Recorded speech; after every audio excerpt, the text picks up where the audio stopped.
The Aether II can finally be played solo, so I decided to find out what the sequel to one of the Minecraft's most legendary mods is hiding. My goal was pretty simple: unlock every achievement, study the mobs, gather the best resources, rise my own moa, find the dungeons, defeat the boss, and collect every hidden music disc. But there is one catch: the mod is still in the very early stage of development, so my journey was full of surprises, strange mechanics, and dangerous bosses. How did I survive in this hostile paradise? And was it really worth all the effort? Let's find out right now.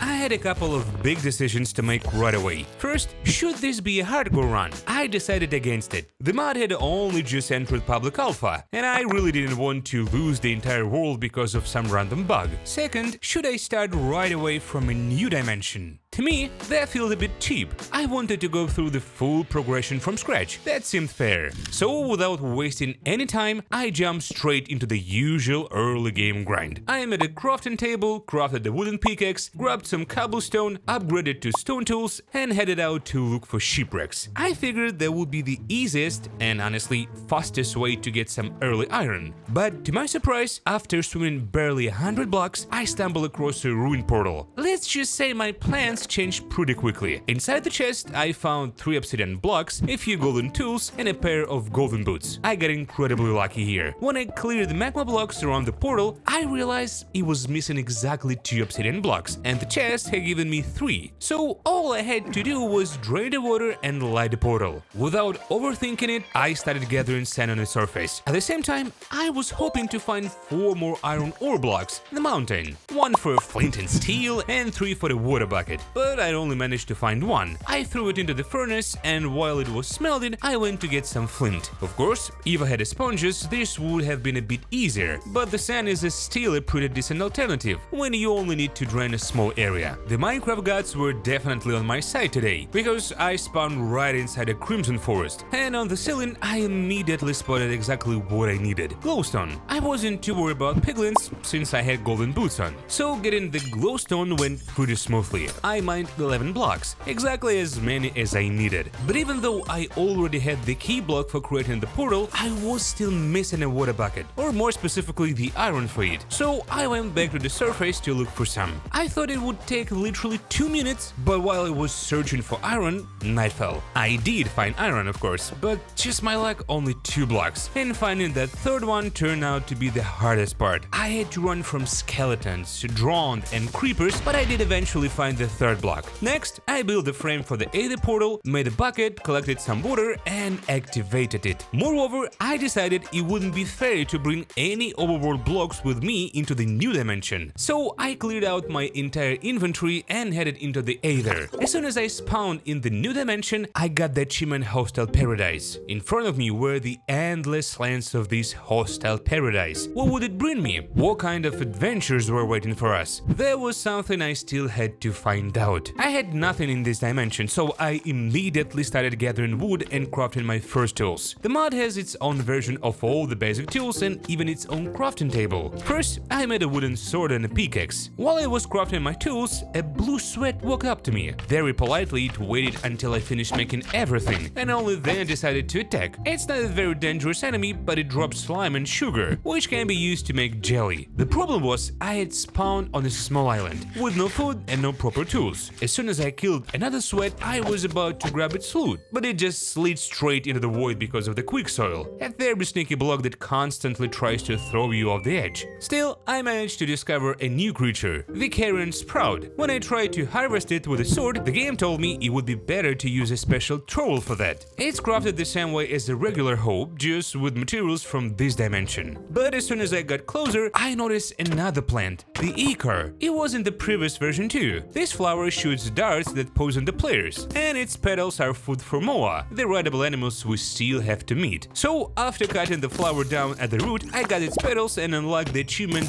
Baby Food. And I didn't forget about the Carrion Sprout either. I turned around and started cutting it down too, which gave me another achievement, Weed Walking. This plant drops a sprout and an eatable berry called Windberry, and right now any food works for me. Somehow everything lined up perfectly. Right across from me there were several blueberry bushes. Not exactly the best food, but hey, I wasn't really in position to be picky. After harvesting just a few berries with the hoe, I unlocked another achievement, High-Filled Wally. Still, the blueberries helped me restore both my health and hunger, and honestly, that was more than enough for now. I didn't stay on that island for long, because there was literally nothing to do there. So, how was I supposed to get to another island? Mine some dirt and build a bridge? Of course not. I simply jumped down onto the clouds. You can walk on them, so that's exactly what I did. As I got a little closer to the island, I spotted Zanite there, an ore. In terms of properties, it's roughly similar to iron, but just as I was about to mine some stone, a new mob noticed me, the Tempest. It immediately flew over and started throwing lightning bolts at me. To hide from it, somehow, I started mining holy stone and digging a tunnel. Luckily, it didn't chase me. Still, I used the holy stone to craft some basic tools. Basically, there's just regular stone tools, but as is these dimensions equivalent. After that, I headed out to mine some Zanite. Suddenly, a blue sweat attacked me, so I had to kill it. Extra jelly never hurts, but to my surprise, it dropped an ambrosium shard. As soon as I picked it up, I unlocked the achievement Enlightenment. This shard can be used as a fuel and also as an ingredient for crafting torches. You can get it not only from mobs, but also by mining the ore itself. After dealing with all the monsters that were attacking me, I immediately rushed off to mine Zanite, because wandering around this hostile paradise with no armor and no proper tools is not exactly the best idea. But there is a problem. Most ores, especially gravitite, generate at the very bottom levels. There are a lot of monsters down there, and it's very easy to fall into the void. That didn't scare me, so I jumped down without much hesitation. And to my surprise, I found several blocks of gravitite ore. But as soon as I tried to mine one of them, the floor beneath me started breaking. That made me a little nervous and honestly even scared me for a second. From now on, I had to be extremely careful. So I decided not to mine any blocks down there for now and climbed back up using the water. Unfortunately, I didn't get to stay up there for as long as I wanted. Out of nowhere, a Zephyr appeared behind me. And no, I'm not talking about the desert. I mean the monster, the so-called West Wind. It's really an annoying mob that constantly gets in your way. It already had that reputation back in the first version. I don't know why, but it keeps spawning near the player and trying to blow them off the island into the void. And that's exactly what happened to me. It blew me off, and I slammed into the ground. The problem was, I didn't have a bed, which meant my spawn point was still back in the overworld. So I had to craft a boat and sail all the way back to the place where the portal was. The only good thing was that I hadn't gone too far yet. Finding my items wasn't too difficult, so I kept going. In my case, that meant mining ambrosium shards. There were so many of them that I didn't even notice when night fell. And wandering around this dimension at night is not exactly a great idea. I needed a bed. There were two options: find a sheep-puff or a Kirid. If I understood correctly, Kirids are basically this dimension's version of goats. Out of those two options, the second one worked better for me, because there was a Kirid jumping around not far from me. When it dies, it drops claw wool, and that's exactly what you need to craft a bed. Right next to the Kirid, I also find flying cows. Basically, the local version of regular cows, just with wings. You can ride them, by the way, but their meat is excellent. Also, I never once saw them actually fly. Unfortunately, I couldn't find any more Kirids, but I didn't give up the search. Instead of the mob I needed, I found a few blocks of ice stone. As soon as I mined one of them, I unlocked the achievement Cold as Ice. From what I understood, it didn't really have any use yet. Getting the achievement was nice, but I was still breathing down my neck, if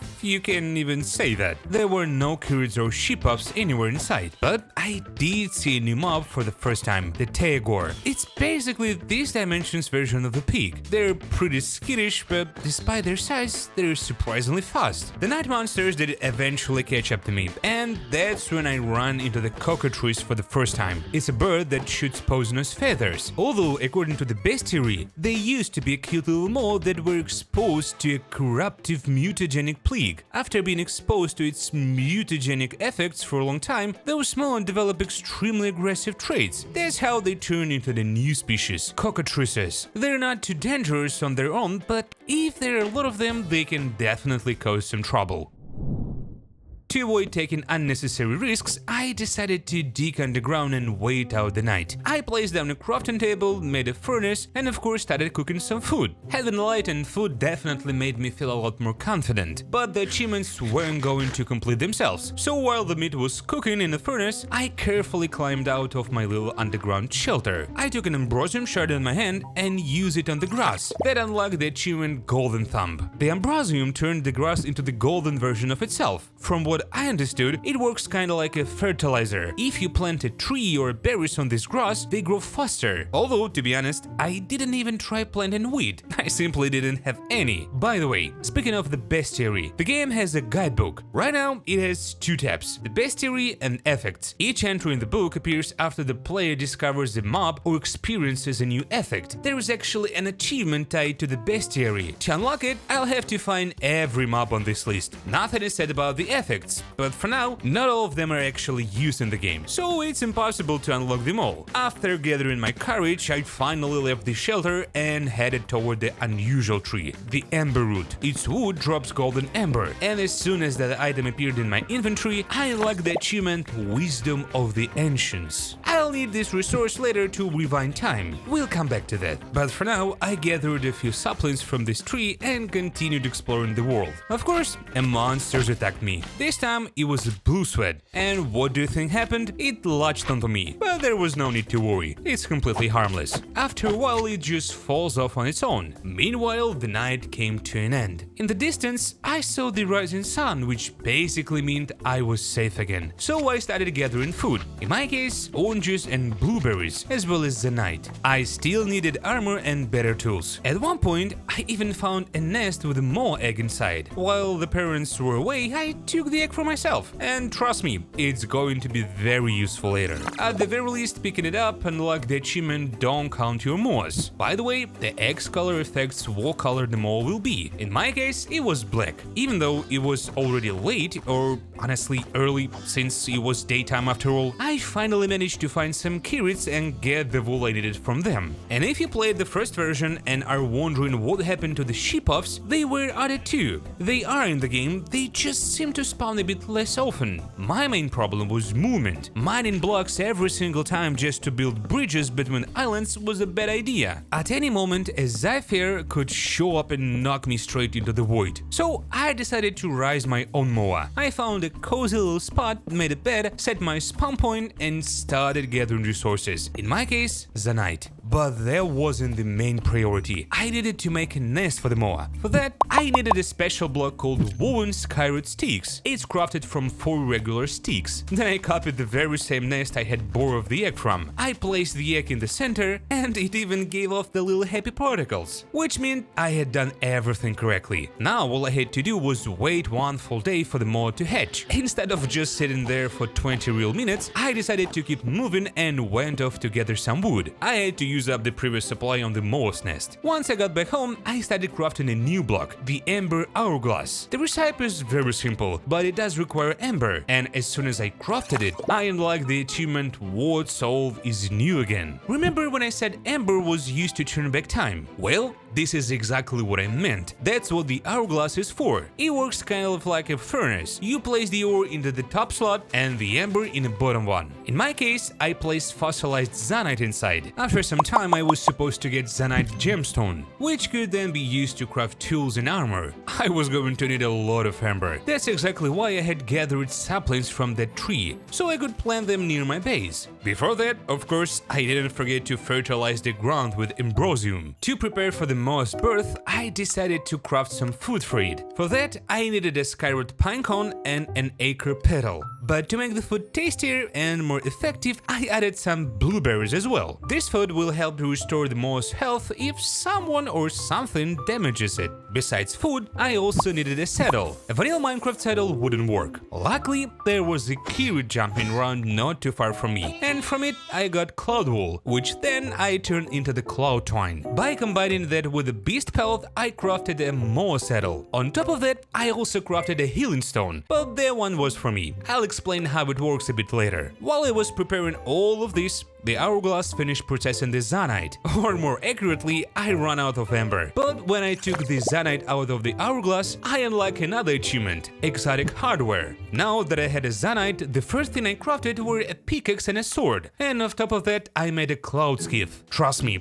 that thing is going to be very useful later. Meanwhile, the first ember tree grew, and I harvested its wood. Unfortunately, though, there was no ember on it. So I waited for some saplings to drop, so I could plant even more trees. Then, out of nowhere, something unusual fell off that leaves, a skyroot lizard. Without overthinking it, I took a stick in my hand and caught it. That unlocked the achievement Get Stick Bugged. By the way, in this form, you can cook it and then eat it. Very convenient. While I was chopping down the ender trees, the baby moa had already hatched from the egg, and that could only mean one thing. I unlocked the achievement until they hatch. Now, there was just one thing left to do. Wait for the moas to grow up. To speed up the process, you need to stay near the bird and feed it acorn petals at the right time. When exactly? Don't worry, it will let you know. Meanwhile, I keep chopping down trees and even managed to craft a zanite helmet and chestplate. That took a bit of time. Night had already fallen and my moa started asking for food, so of course I fed it, and then went to sleep myself.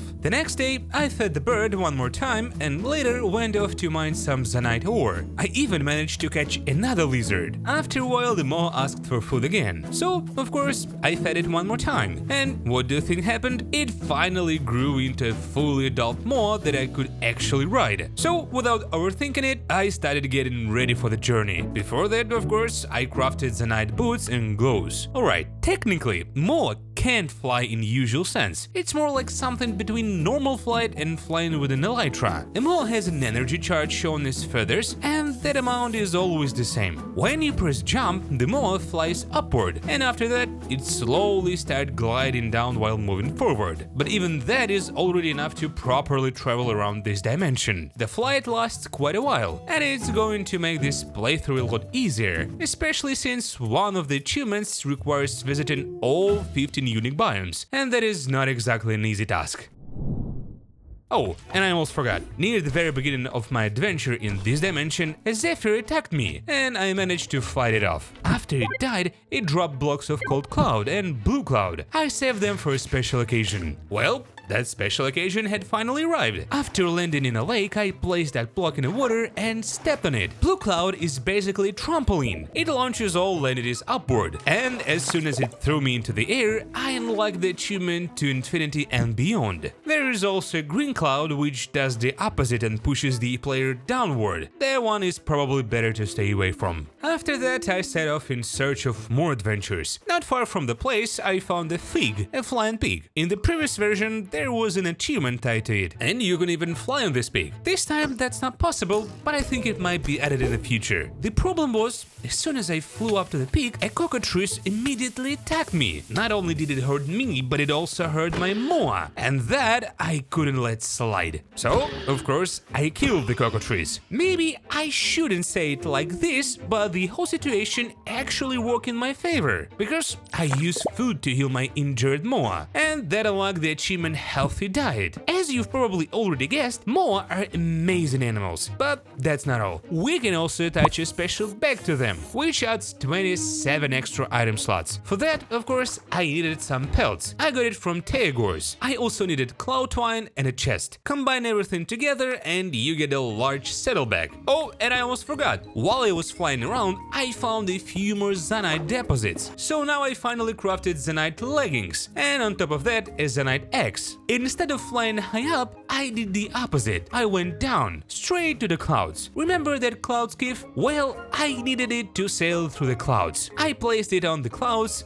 got onto the skiff, and started sailing across them like water. Pretty convenient, especially since you can even move upward to the clouds. Most importantly, doing this unlocked the achievement Cloud Sailor, and that was it. I didn't use the skiff again after that. There wasn't much point, really. Flying on moa is way more convenient. While flying, you can see a lot of islands, and I noticed something unusual. It was some kind of round structure. As it turned out, it was a traveler outpost. It's almost empty, but there is a campfire in the center. When I walked up to the campfire, it wasn't lit. So as soon as I clicked on it, the campfire ignited and I unlocked the achievement Community Hotspot. As it turned out, activating it sets you spawn point in the location. These traveler outposts are scattered across the islands, but that wasn't the most interesting structure. After flying a little higher, I found the entrance to Slider's Labyrinth. Yep, you understood that correctly. The same dungeon from the first version. Of course, it has been reworked. I'm going to have explored a lot of these dungeons. Like a lot. At least for now, this is the only structure in the mod. And just as a reminder, the mod only recently entered public alpha. Of course, going in there with Zanite armor and pretty weak tools would have been a bad idea. So I wrote down the coordinates and went off to look for better ore. Well, look for is maybe not the right way to put it. In reality, I went back to where everything started. There was a lot of gravitite ore there, which I couldn't mine earlier. In terms of power and properties, this ore is somewhat similar to diamonds. The only problem is that it generates on lower levels, where there are tons of monsters. For example, one of them is Gravitite Tautan. These are automatons. According to the best theory, certain soul crystals absorb energy and consume nearby ore blocks, creating monsters like these. They're not especially dangerous, but they still slow down the mining process a bit. The most annoying ones are the Zephyrus. They are seriously obnoxious mobs. But let's not focus on the bad stuff. Let's talk about something better. I mined some more Zanite ore, combined it with Undershell and crafted a completely new block,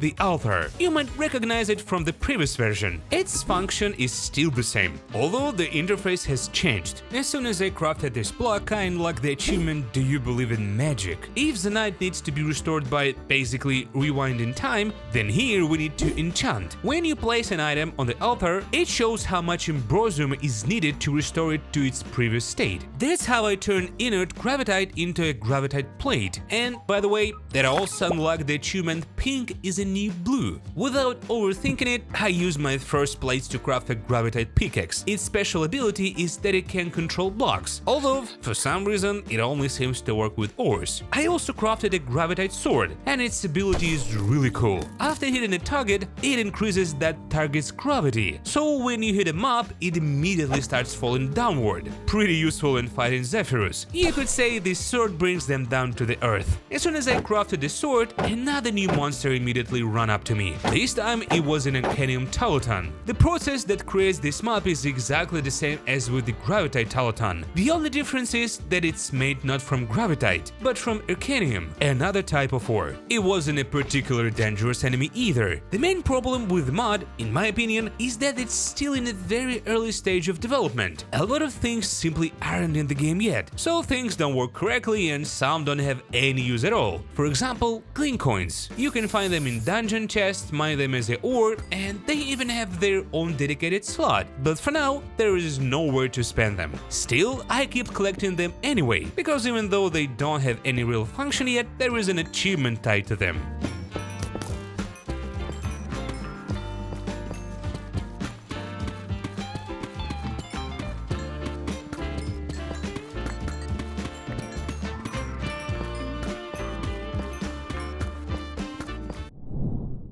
Either way, after mining a bit more of different ores, I decided to craft myself a cold air-clad glider. This thing also came over from the first version. If you played Zelda, this kind of glider will feel familiar. It lets you slowly glide while descending, which is especially useful considering that at any moment the floor under me could collapse and I could fall straight back into the overworld. But after using it for the first time, I unlocked the achievement Amateur Flying. By the way, there are other gliders too. The purple one pushes the player forward, the blue one launches you upward, and the golden one works just like the regular one, except it has higher durability. Not far from that place, I ran into a Scaphid for the first time. It's another new type of monsters in the game. If you think about it, it's basically this dimension's version of a spider, except it can shoot webs and climb on blocks. The last ore available at the time of my playthrough was Carbonite. It used to upgrade items, but I'll talk about about that a little later. Personally, Carbonite felt like the rarest ore out of everything currently in the game. Still, I didn't have a full set of Gravitite armor yet, so I had to fix that.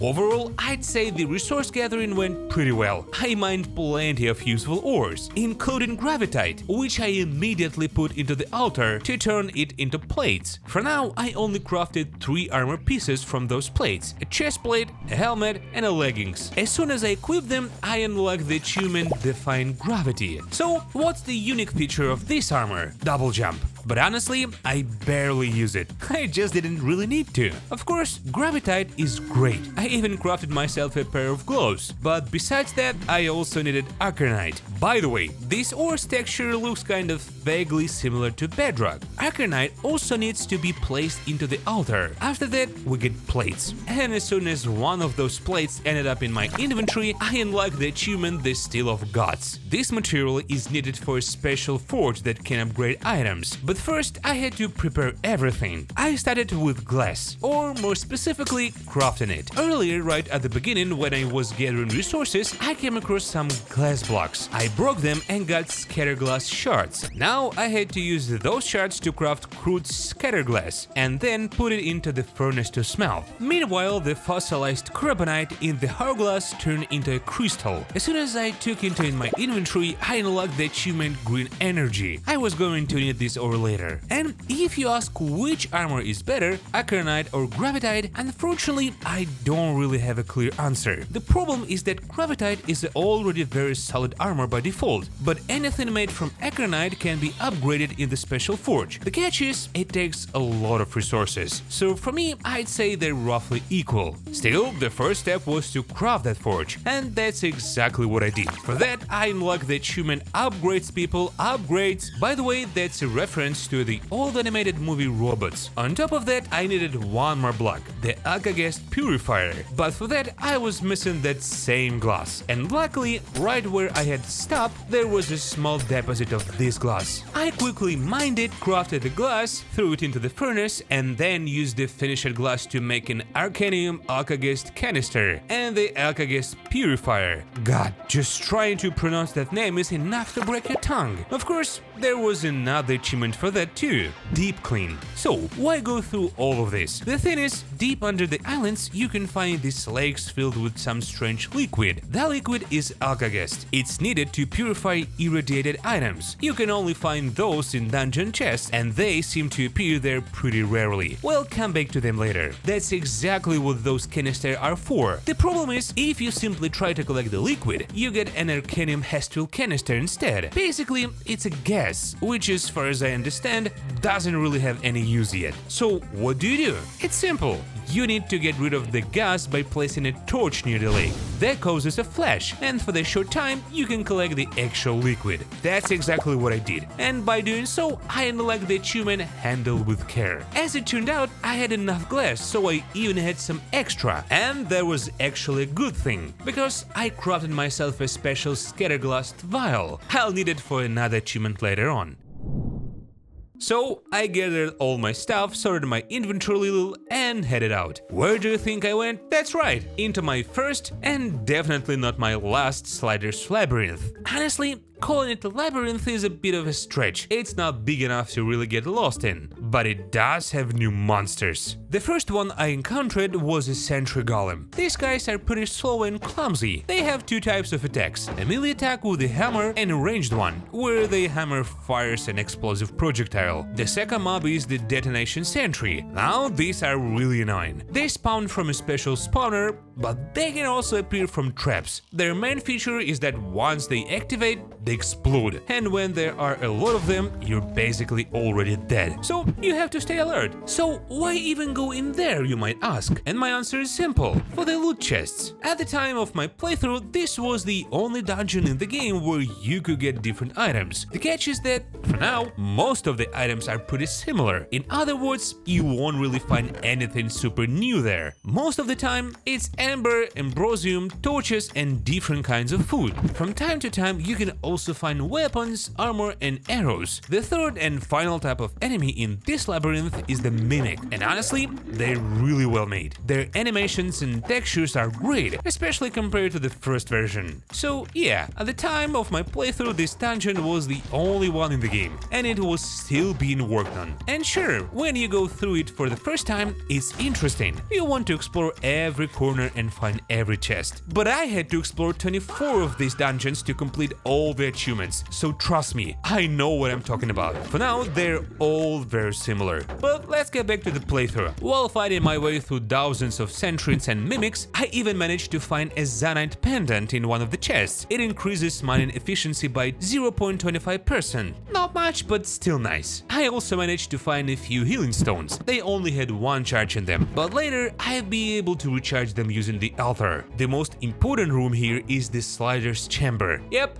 the very same boss from the first version. To make things as safe as possible, I placed a bed in front of the room and set my spawn point. I wasn't playing on hardcore anyway, so I could afford it. I didn't know what to expect from this fight, so I decided to play it safe. The boss doesn't attack right away, so I lit up the room with torches to make it easier to see its movements. I thought the fight wouldn't be too different from the one in the first version. And how do I put this? It was about 80% right. You still have to hit it only with a pickaxe, because it's basically giant block. It still only moves in straight lines, so my job was to keep moving diagonally and land critical hits. And it still has two phases. When the slider has around 20% of its health left, it becomes more aggressive and moves much faster. But there was one new addition. During the fight, those annoying detonation sentries starts appearing from traps. I'll be honest, that surprised me. And in a way, I'm actually glad they added something new. Why not just break the traps before the fight starts? Because in this room, the game doesn't let you do that. Because of that, I started hating those mobs even more. Still, the fight went well, and I did manage to defeat the slider. For that, the mod rewarded me with an achievement like a Basaru. Naturally, after the victory, the player also gets a chest, this time with unique loot. In my case, I had sentry boots, a few pieces of Neptune armor, a music disc, kinetic thrusters, Glint Coins, and some food. That was a great haul. The kinetic thrusters let you move faster, so I equipped them right away. Extra food is always useful. The sentry boots lets you survive falls from great heights. The Neptune armor is needed for an achievement, and the music disc is needed too. There are 7 of them in the mod, and each one has to be found in this exact dungeon. They don't appear anywhere else. But there is one catch, which I'll talk about at the very end. It's a hidden challenge, and in my opinion, the hardest one of them all.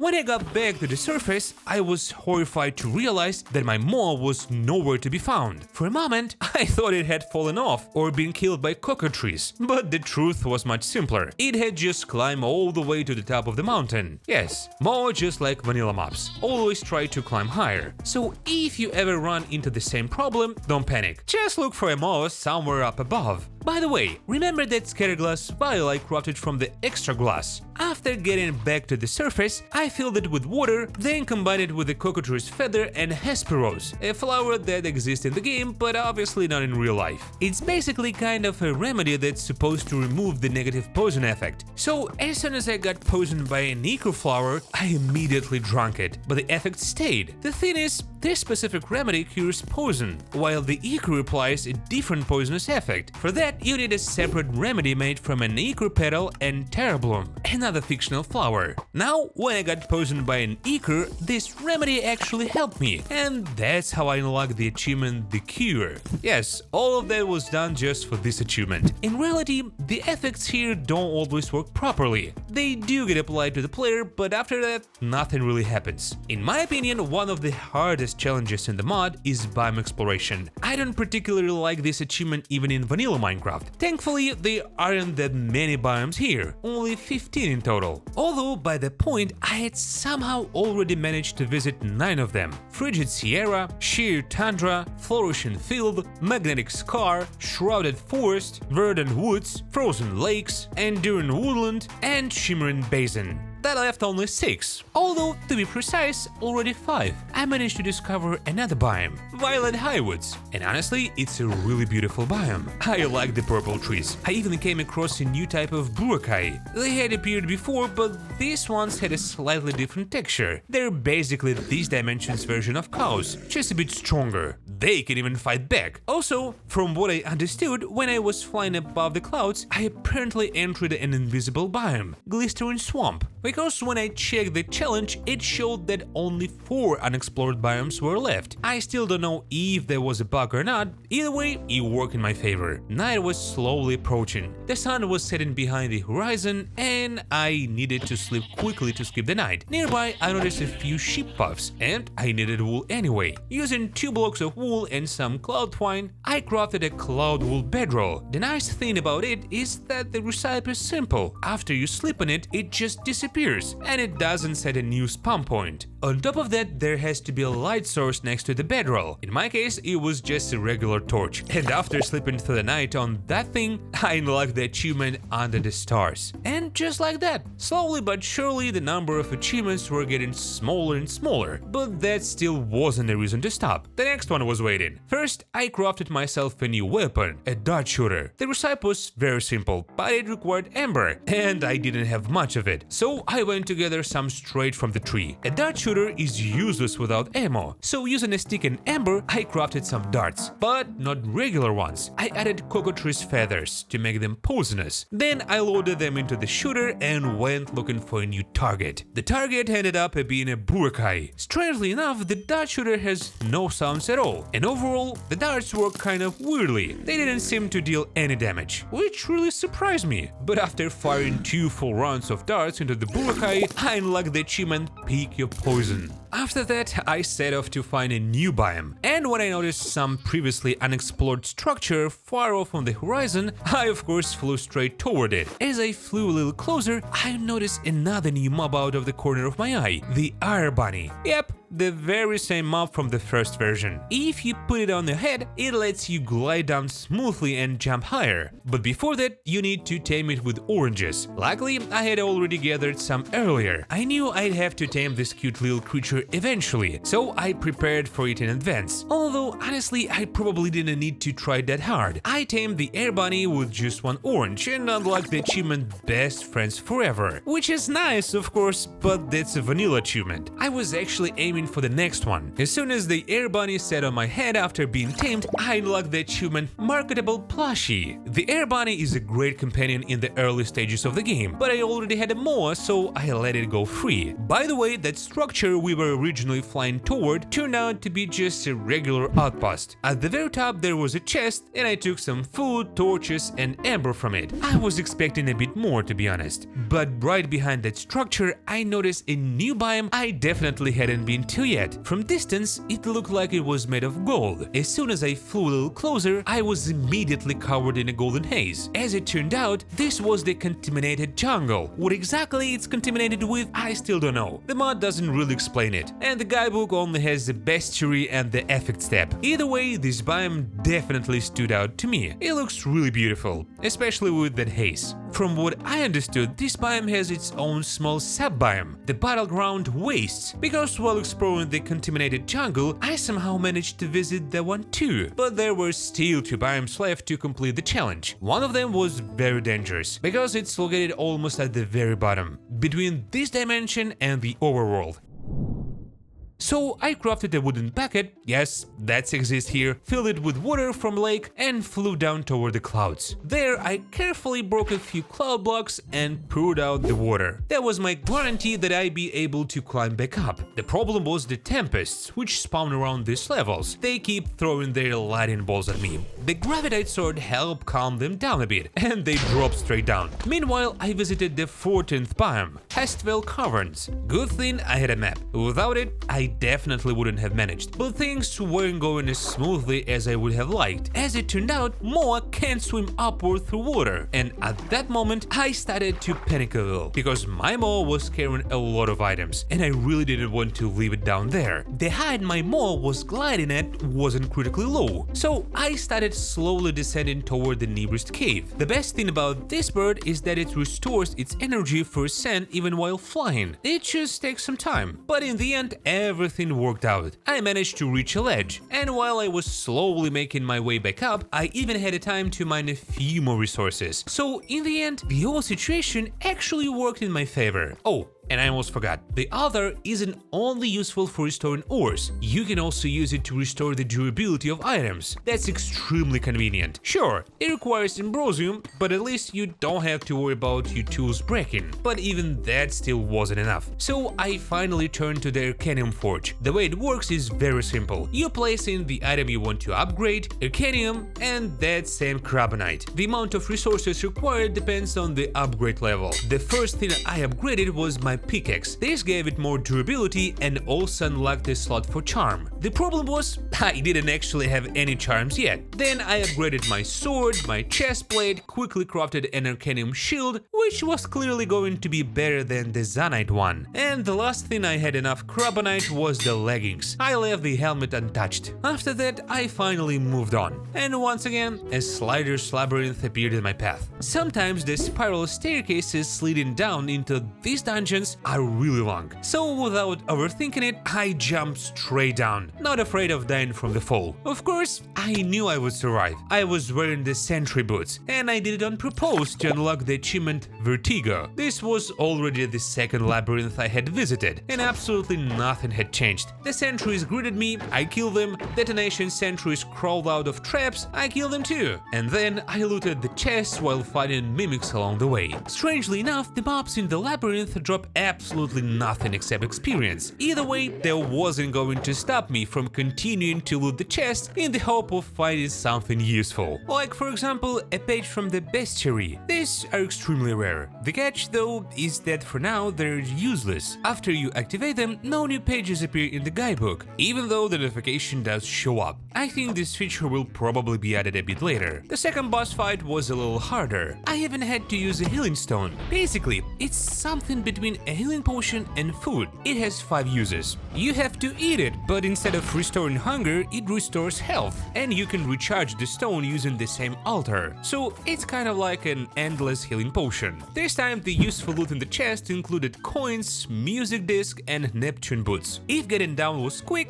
getting back up took a very long time. Just a warning, it might even make you dizzy. Still, from the previous run I already had the Neptune chestplate and a Neptune leggings, so after equipping all 3 armor pieces, I unlock another achievement, Ocean Man. The special thing about this armor is that it lets you move through water without any problems. Unfortunately, I didn't really need that, so I threw the armor away just so it wouldn't take up a precious inventory space. Not far from that labyrinth I found another one. This time though, it was hidden under a block of dirt. I couldn't find anything particularly interesting or valuable in the regular labyrinth chests, but after defeating the third boss, the reward chest had something new in it for me, a charm of efficiency. As soon as I got back to the surface, I immediately pulled out the forge. I placed my gravitate pickaxe inside and attached the charm to it. No experience or extra resources were needed, and that unlocked the achievement Charmed, I'm sure. From this point on, my adventure shifted away from searching for new biomes and more towards searching for Labyrinth. After all, there are no other dungeons in the mod yet, but again, I knew what I was getting into. Besides, there was still one biome I had to find. Of course, I did come across other structures too, like outposts and towers, but they didn't have the loot I needed, although I had only found that out after finishing the playthrough, so every time I saw one, I still flew over and opened the chest. So, do you think the 4th labyrinth I wandered into gave me anything useful? In the regular chests, I did take amber, food and ambrosium of course, but I didn't find any new discs. Only another bestiary page, which is still useless for now. Still, there were some positives. After defeating the fourth slider, the reward chest made me very happy. First of all, it had Hammer of Demolition, the same weapon used by the sentries. After getting it, I unlocked the achievement Controlled Demolition. Second, I found another charm, a health charm. It doesn't just heal you, it adds one extra heart. You have to equip it in an armor slot. As long as I'm wearing it, I have an extra heart. Third, of course, there were coins. And fourth, I found a new music disc.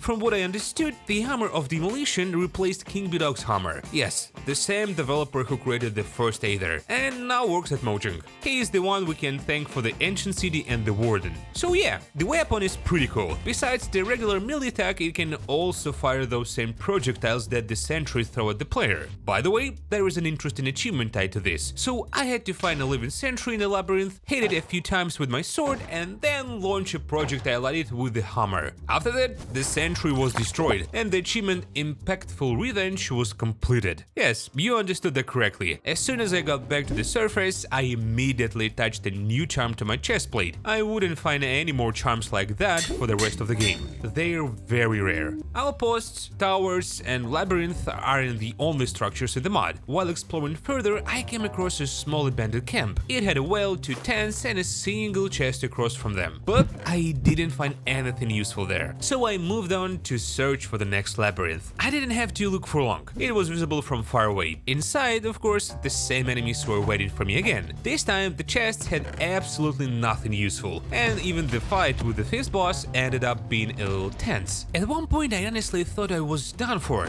but the healing stone saved me, and I still managed to win. Although, to be honest, there was no almost point to the fight. The reward chest was, to put it mildly, not great. Aside from coins and food, there was nothing useful for me in there. So even though I won the fight, I still walked out of that structure feeling like I had lost. There was no time to feel sorry for myself. Back on the surface, I placed down the altar and started repairing my armor. Boss fights don't exactly leave your gear untouched. Still, the altar is an incredibly useful and convenient block. In just a few minutes, my equipment was as good as new again, except for the sentry boots, because those can't be repaired. But they appear pretty often in the reward chests after boss fights. So what do you think happened next? That's right, I went into another slider's labyrinth. Likely, this one had generated very close to the previous one. Alright, I won't keep you waiting for too long. The boss fight went well, and in the chest, I found a new music disc, a pretty rare one too. And on top of that, a new charm, a charm of agility. This time it was for a weapon. It increases attack speed, so of course I wasn't going to ignore it, and I attached it to my gravitate sword. It's a small thing, but still nice. I have no idea how this happened, but literally about 100 blocks away from that structure, there was another one. I wasn't going to complain. Just so you understand, this was already the 7th labyrinth, and this was only the beginning. To my surprise, I actually found the music disc in one of the regular chests. It was one I already had, but still, it gave me hope that I at least had a chance to find them in regular chests, so looting those chests still made sense. I don't know if I even need to say this, but the slider also fell in battle,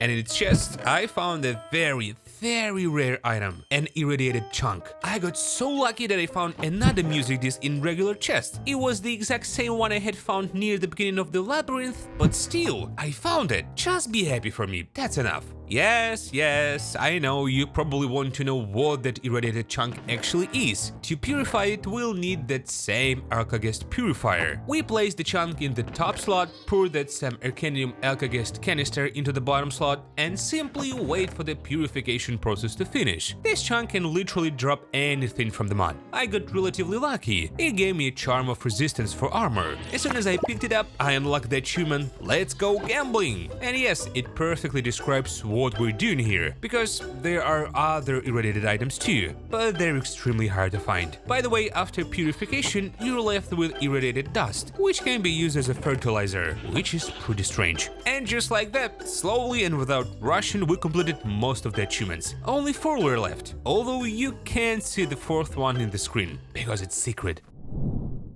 My adventure led me into a new biome. Well, new is maybe not the right word. I had already come across it before, I just apparently didn't notice. It was the Magnetic Scarp. This biome has new variants of farm animals, Kirids and Teagors. I recorded information about them in my bestiary. Only one mob was left. although we had already encountered it before. Apparently, the mod decided not to count it, but that was fixable. While searching for yet another labyrinth, I flew over a new biome. If it hadn't been the final biome, I probably wouldn't have even noticed it. As I flew over it, I completed the challenge, The World Above. Yep, this tiny little thing was the turquoise forest. If not for the challenge notification, I definitely would have missed this biome. But what I definitely did notice was a new labyrinth, the 8th one already. Unfortunately, there were no new music discs in the reward chest after the boss fight, but there was an irradiated weapon, which also needed to be purified, which, by the way, I didn't do. After getting back to the surface, though, I still decided to use the 2 charms I had found, but only on the sentry boots. Even though they can be repaired, they have 2 charm slots by default. I don't know if their effects stuck, but each one gave me plus 25%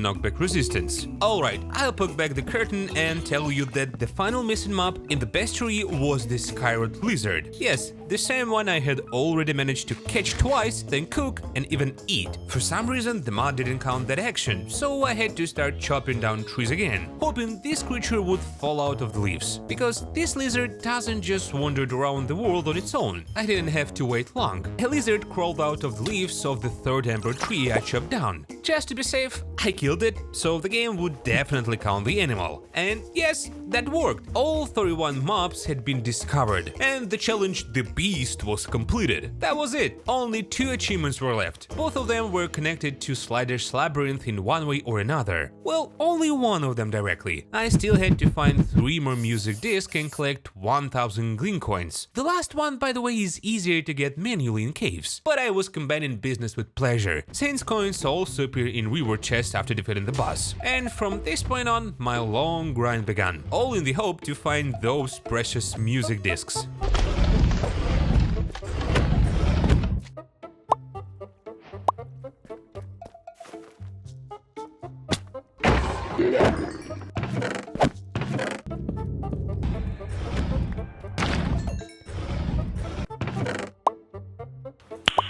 Nice.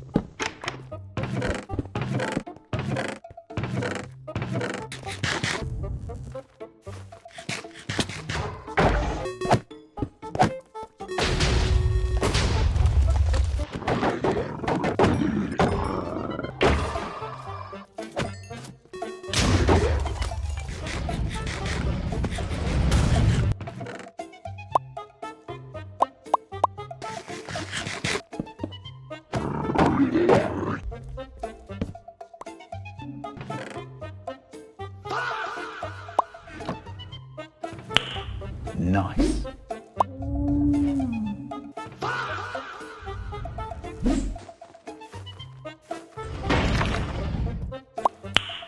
Nice.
Nice.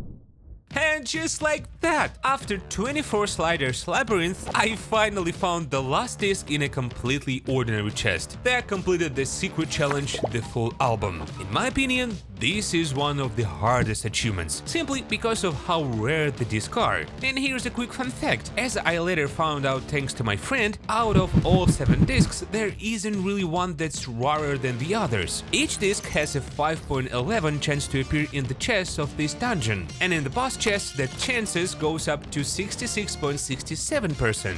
But in the vases of the Verdexian ruins, the chance is only 1.21%. You might have been a little surprised at some point when a new structure suddenly appeared in the game. And yes, that's right, I started playing on version 1.21.8, but later updated to 1.21.11. That was the newest version of the mod, and it added the Verdexian ruins, but there were no new achievements. So what did that leave me with? Just one final achievement: collect the full 1000 Glint Coins. At that point, I already had 763 coins. Honestly, not bad. There was still nowhere to spend them, but I had to collect them anyway. So I headed straight down into the deepest parts of this dimension. I thought it would take a bit longer, but it turned out to be extremely simple. In about 25 to 30 minutes, I managed to collect the amount of fossilized Glint Coins I needed. But before that, of course, they had to be turned into proper Glint Coins using the hourglass. After a few more minutes, I had as many as 40 Glint Coins items in my hands. One item equals 10 coins. So after activating all of them, I collected over 1000 coins, and the achievement "Who Wants to Be a Glintionaire" was completed. I liked it. 8.5 hours went really well. That's exactly how long it took me to complete every achievement. Yes, the mod is still in a very early stage of development, and from what I know, there is still a lot more content planned for it. At the very least, new dungeons, and with them new bosses. I think when the mod fully releases, or at least when it gets new bosses and achievements, I should try to complete it again, but this time on a hardcore. What do you think about that? Let me know in the comments. Did you enjoy this video? If you did, feel free to leave a like and hit the bell. And while you're waiting for the next video, you can check out these ones. They're just as fun. Subscribe to this channel, leave a like and hit the bell. We'll hear from each other again, because we're discovering Minecraft in a whole new way.